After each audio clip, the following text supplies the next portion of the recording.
வீடுலாம் தண்ணி போகுது சார்.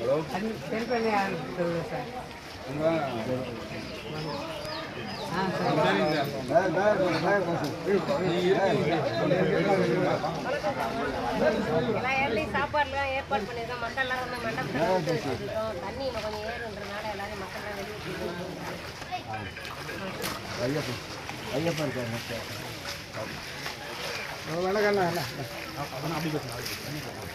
வணக்கம் வணக்கங்க. சரிங்கண்ணா சரிங்க.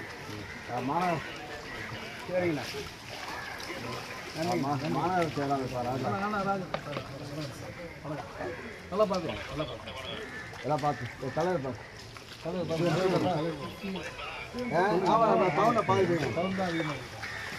எல்லாம் கலெக்டாக ஃபுல்லாக தண்ணி வந்து பண்ணுங்க. அந்த அளவுக்கு எல்லாம் ஃபுல்லாக இருக்குது. ஊரெலாம் தண்ணி எல்லாம் தண்ணி எல்லாம் ஆறு பேடியா இருக்காருங்க. அந்த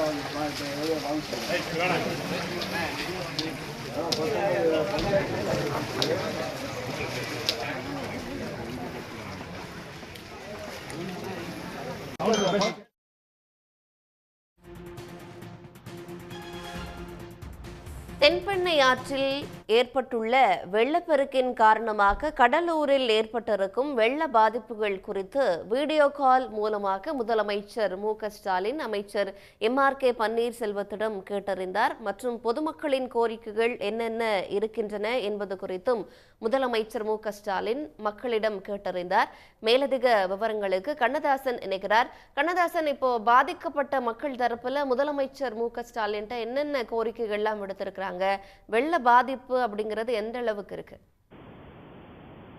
தென்பெண்ணை ஆற்றில் வருகின்ற இந்த வெள்ளப்பெருக்கை சமாளிப்பதற்கு இப்போதே தீயணைப்பு துறையினர் மற்றும் மாவட்ட நிர்வாகம் சார்பில் ஏற்படப்பட்டுள்ள அனைத்து ஊழியர்கள், மாநகராட்சி ஊழியர்கள் எங்கெங்கெல்லாம் கரை உடைப்பு ஏற்பட்டிருக்கோ அந்த இடத்துல மணல் மூட்டை வைத்து தற்போது அடக்கி கொண்டிருக்கின்றனர். இந்த சம்பவத்தை நேரில் பார்வையிட்டுக் கொண்டிருந்த அமைச்சர் எம்.ஆர்.கே. பன்னீர்செல்வம் அவர்களின் வீடியோ கால் மூலம் முதலமைச்சர் அவர்கள் பேசினார். பேசி அங்கிருக்கும் பொதுமக்களிடம் அவர்களது கோரிக்கையை கேட்டறிந்தார். மேலும் முதலமைச்சர் அவர்கள் உடனடியாக பொதுமக்கள் அனைவரும் பாதுகாப்பு மையங்களுக்கு வாருங்கள், மழை வெள்ள நீர் நின்றவுடன் தங்களுக்கு தேவையான அனைத்து உதவிகளும் செய்து தரப்படும் என வாக்குறுதி அளித்துள்ளார். மேலும் இங்கே பொதுமக்கள் பாதுகாப்பு மையங்களுக்கு வந்த பிறகு அவர்களுக்கு தேவையான அடிப்படை வசதிகளையும் செய்து தர உத்தரவிட்டிருக்கிறார். தற்போது அவர் முதலமைச்சர் அவர்கள் இந்த வெள்ளப்பெருக்கு குறித்து கடலூர் சட்டமன்ற உறுப்பினர் ஐயப்பன், மேயர் சுந்தரராஜாவிடமும் வீடியோ கால் மூலம் பேசி அங்கு அனைத்து பகுதிகளிலும் போயிட்டு தங்களது எல்லா உதவிகளை செய்யுமாறும் அவர்களை கேட்டுக்கொண்டார்.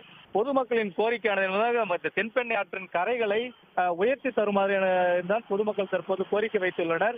மேலும் நிறைய இடங்களில் கரை பலமாக இல்லாதால் அதில் அதை பலப்படுத்தி தந்தால் இந்த மாதிரி தண்ணி உள்ளரே வராது எனவும் கேட்டுக்கொண்டனர்.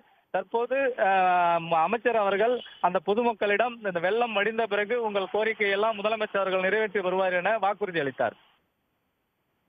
நன்றி. உடனுக்குடன் செய்திகளை தெரிந்து கொள்ள சன் நியூஸ் பெல் ஐகானை கிளிக் பண்ணுங்க.